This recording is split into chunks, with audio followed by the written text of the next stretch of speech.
आपने पूछा हमने कहा पुस्तक में प्रश्नकर्ता कहते हैं गांधी जी के बारे में कुछ प्रश्न पूछना चाहते हैं क्योंकि गांधी जी के बारे में बहुत सी गलत फहमियाँ हैं।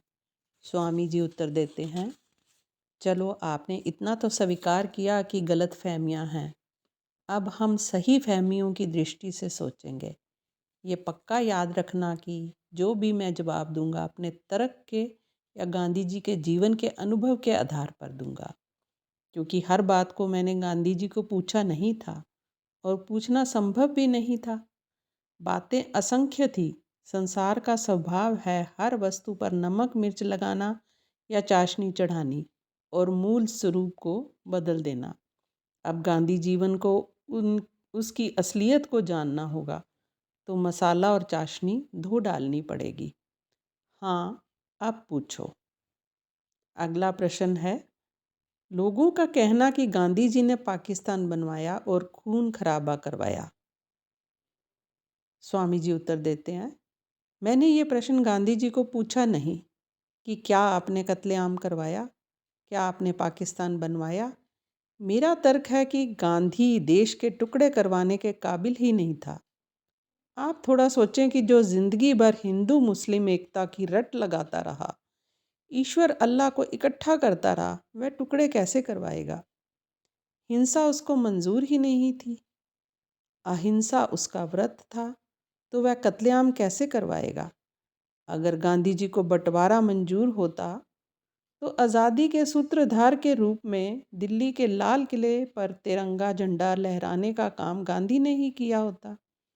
जब आप इधर दीपमालाएं कर रहे थे, मिठाइयाँ बांट रहे थे, उस समय गांधी दुखी लोगों के आंसू पोंछने के लिए घूम रहा था। गांधी आपके आनंद उत्सव में गैर हाजिर था। इसलिए मेरा पक्का विश्वास है कि देश के टुकड़े करने में, हिंदू मुसलमानों को लड़ाने में गांधी जी का रत्ती भर भी दोष नहीं है।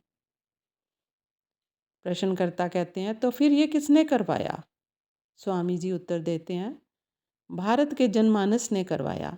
भारत की जनता के अंदर हिंदू मुस्लिम अलग अलग हैं, ये भाव जमाने से पड़ा था और ये भाव ही इसका मुख्य कारण है।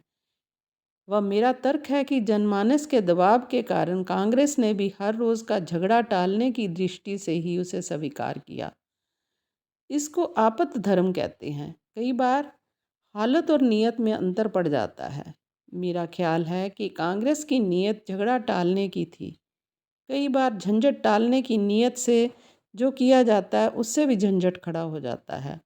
जैसे कोई स्त्री खाना बनाने के लिए अंगीठी के पास जाती है और अपने परिवार की वह सेवा ही करना चाहती है, परंतु अचानक उसकी साड़ी को आग लग जाती है। क्या हम ये कहेंगे कि वह मरने के लिए अंगीठी के पास गई थी। प्रश्नकर्ता कहते हैं, इसको और ज़्यादा स्पष्ट करके समझाइए। तो स्वामी जी उत्तर देते हैं, याद रखना, सदा ही याद रखना कि राजनीति ईर्ष्या पर जीती है। ईर्ष्या उसका भोजन है, झूठ उसका आधार है। मेरा ख्याल है कि रक्तपात टालने की दृष्टि से किया गया ये प्रयोग भारत के लिए हानिकारक सिद्ध हुआ। सत्य पालन के लिए राम ने वनवास स्वीकारा था। दुर्भाग्य से दशरथ राजा की मृत्यु हो गई और 3 स्त्रियां विधवा हो गई। क्या आप ये कहेंगे कि राम ने 3 स्त्रियों को विधवा करने के लिए वनवास स्वीकारा था। मैं जो भी जवाब दे रहा हूँ उसके संबंध में ना तो गांधी जी को पूछा और ना ही कांग्रेस को पूछा। अपनी विवेक बुद्धि के आधार पर जवाब दे रहा हूँ। मैं सत्य का प्रतिपादन कर रहा हूँ।